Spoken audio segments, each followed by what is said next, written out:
What's up, everybody? I hope y'all are having a wonderful day. I'm Anthony. On today's video, I got a really quick and simple one for you. Today we're going to be making jelly from the American Beautyberry. So stay tuned.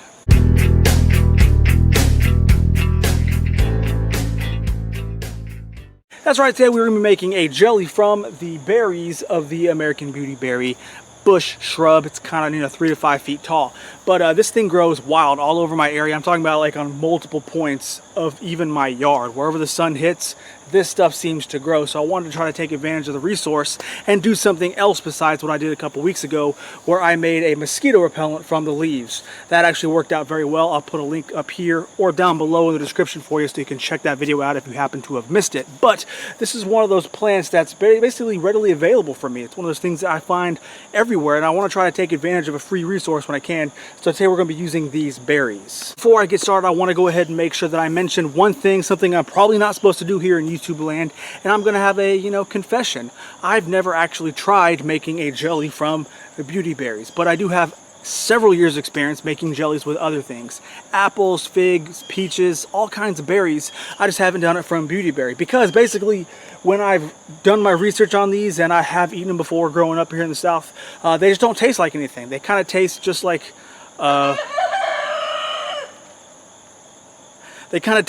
really weird mealy berry that has a big seed and there's really nothing to it. So from what my understanding is, whenever you eat this, you want to eat it basically like an elderberry. You don't really want to eat it fresh, but if you turn it into something else via cooking, then you'll be good to go.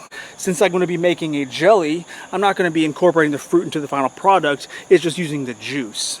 But it's something I've been wanting to try because basically these things are full of antioxidants and they're really good for your digestive system. So I wanted to give it a go to see if I could make something useful out of a plant that I have all around my property. All right, so now the moment everybody's been waiting for, let's go ahead and pick a whole bunch of these bad boys so I can take them in the kitchen and actually make some jelly.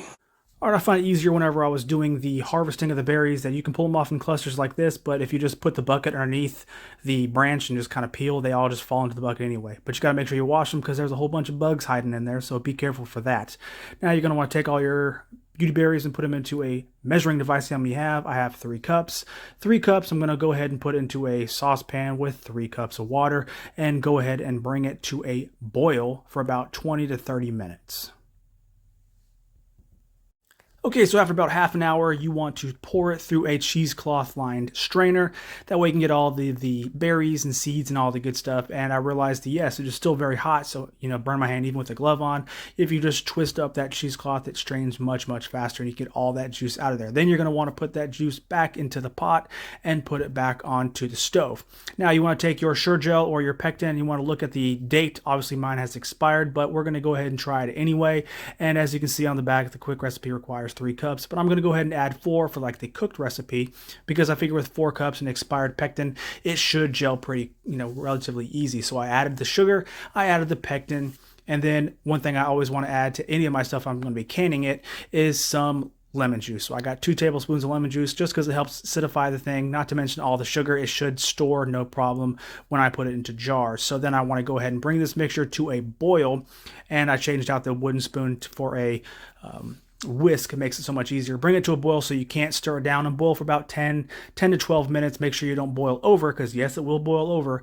And then you're going to want to set it to the side to cool. As you put it off to the side to cool, you can see it started solidifying on top. So we got to get our jars ready. All right, so now we're going to take our sterilized jars and we're going to pour up until about a 1/4 inch headspace, fill everything up, and then when you get it all filled up, you're going to wipe off the rims with a vinegar-soaked rag to make sure all that sticky stuff is off and you get a good seal. You're going to put your lids on. This one over in the top left corner, I'm putting a plastic lip on because I'm going to use that one as my test subject. I'm not going to actually can that one. But all the other ones I'm going to put on the rings like I normally would, finger tight, and we are going to go ahead and take a look at it. This is what it looks like before it goes in the canner, and we're going to toss it into the water bath canner for 10 minutes at a boil. After 10 minutes, we are going to go ahead and put it off to the side to make sure that we can gel, leave it on the counter for about 24 hours. Alright, so here is that jelly right here. This is the one I made where I did not can it because I'm opening it already. There's no reason to can something I'm already going to open. It's been 24 hours because I always try to give it at least 24 hours for the jelly to set. Sometimes it can take up to a week, but from my personal experience, if you use as much sugar as I did, it will go ahead and set up pretty well within 24 hours. And let's see. Yep. Looks right there. pretty well set up. I'm sure it's going to solidify further the longer I let it sit, but that's jiggly jello for you. So now the grand question. What does it taste like, and is it worth doing yourself? This is one of those things where I asked myself this a few years ago when I made Dandelion Jelly, because I went through the entire process. It took me a full day basically to go ahead and get everything done. And the final product was, for lack of a better word, lackluster. It was kind of like not really worth all the effort.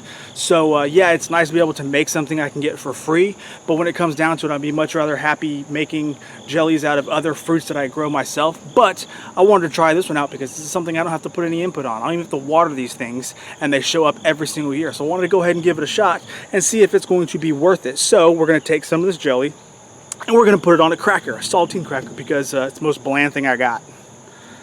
And all we're going to do, right there. Oh. All right.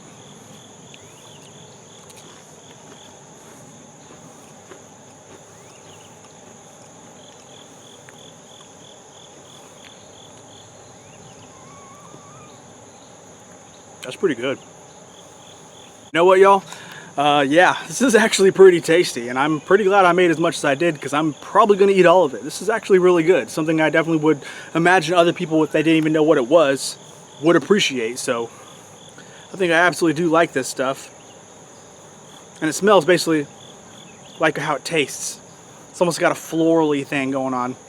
But it definitely does not taste like the actual berries when you eat just the plain berries, because like I said, they don't really have a taste at all.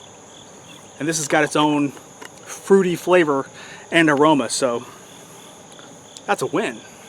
I'm gonna do another one using a little bit more, because that's pretty good.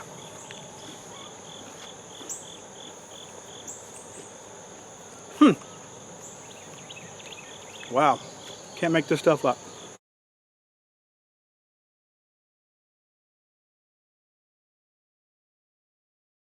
Man, that's just downright amazing. I did not expect that flavor at all. I kind of expected something bland, or even something kind of closely resembling that dandelion jelly that I made, but that's a completely wow kind of flavor. I also find it very interesting that this is the color of the berries, and this is the color of the jelly. Definitely lost its purple color in the cooking, but it gave this nice little deep red, like a crimson red color that I can appreciate for sure. So I think I'm gonna go ahead and end the video there. If you found this video helpful at all, please do me a humongous favor and give this video a thumbs up. Subscribe to the channel if you are not, and I'll catch y'all later, okay?